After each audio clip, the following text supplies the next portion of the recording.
faire la correction de l'exercice 7 sur la troisième feuille de maths 307. Donc, j'ai S dans Rn. Rn est muni d'une norme.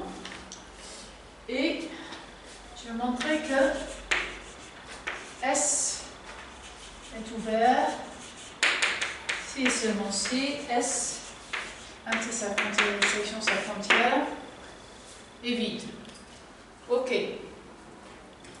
Donc, je rappelle que S est ouvert si et seulement si il est égal à son intérieur. Donc, on va montrer en fait que S inter delta S est vide si et seulement si S est égal à son intérieur.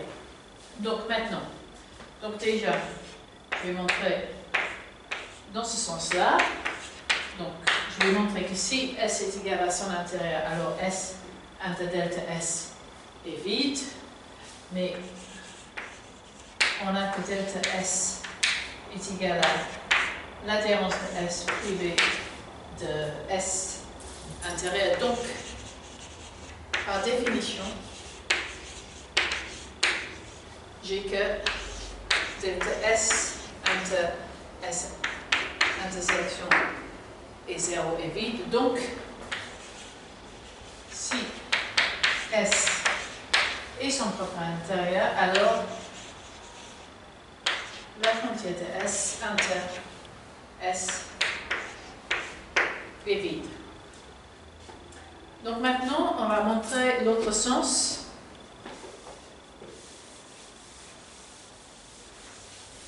Qui est que si cette intersection est vide, alors S est égal à son intérieur.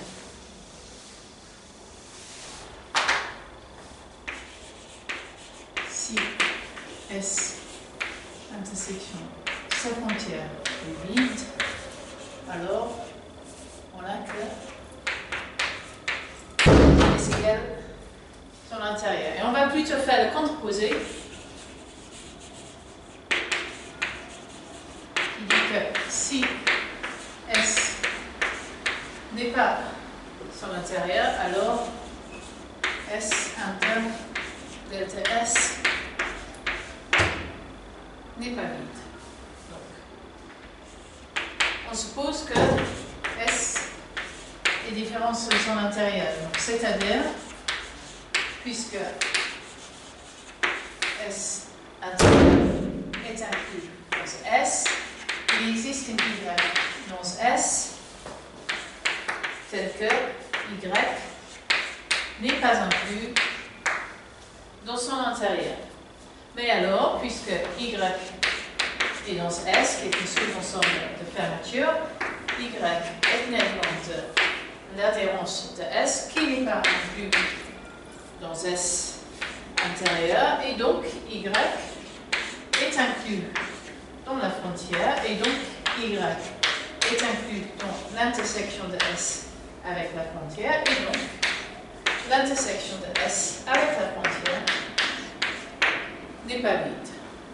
Donc, à la base, la contreposée est vraie, et mon bilan est que si S inter la frontière est vide, alors S est égal à son propre intérieur, et donc S inter sa frontière est vide si seulement si S est égal à son intérieur, si seulement si S est ouvert.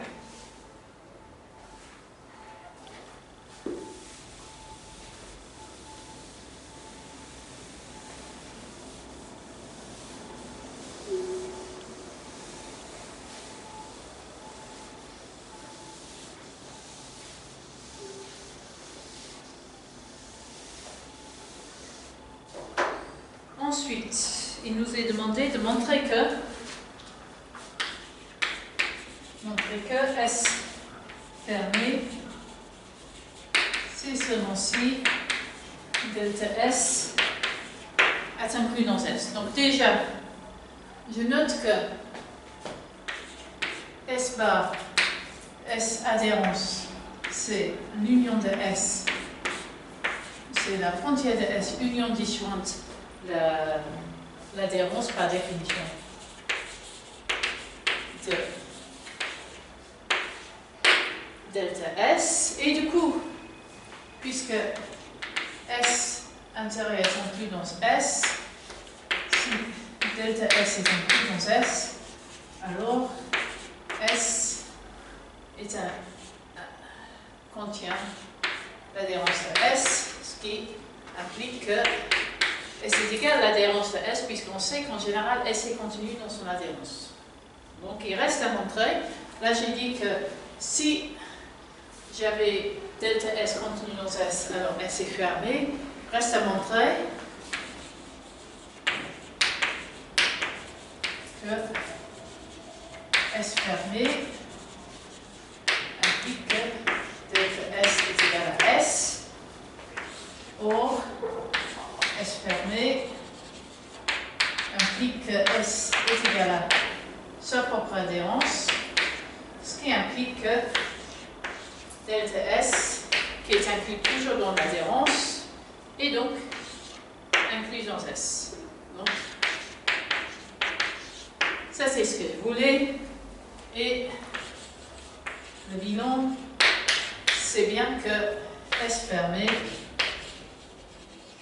c'est seulement si la frontière de S est inclus dans S.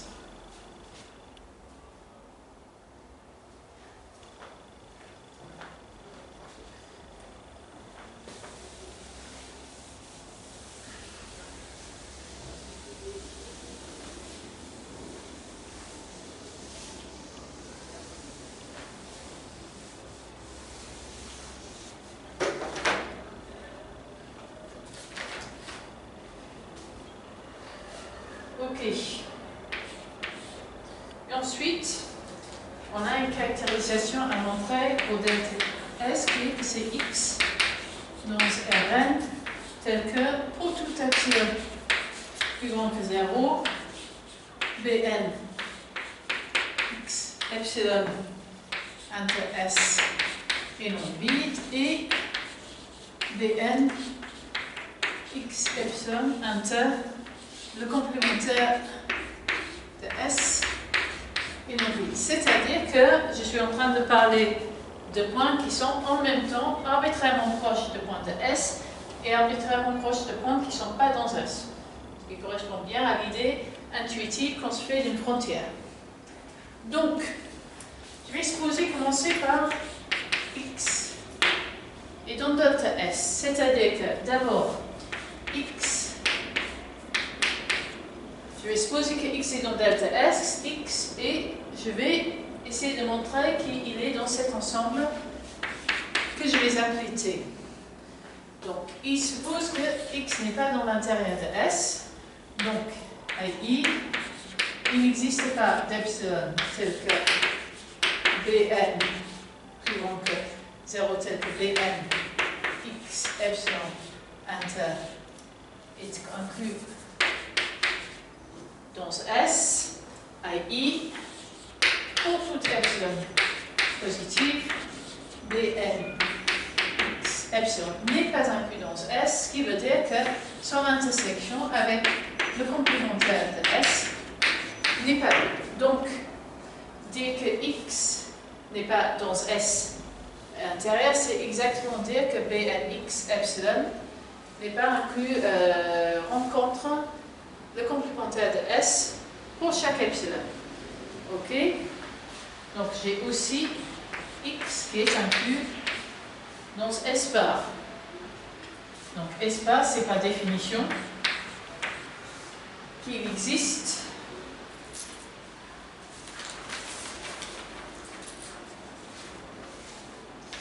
pour tout epsilon plus grand que 0, Bn X epsilon inter S n'est pas vide. C'est une des définitions possibles de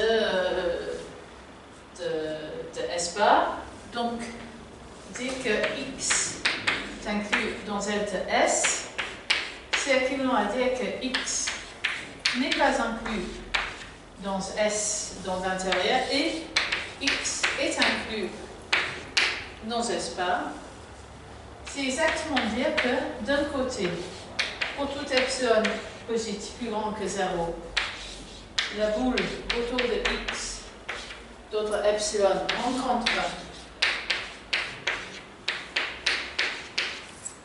le complémentaire de S et pour tout epsilon positif, la boule autour de X de rayon epsilon intersecte S, ce qui est exactement dire que X est denté.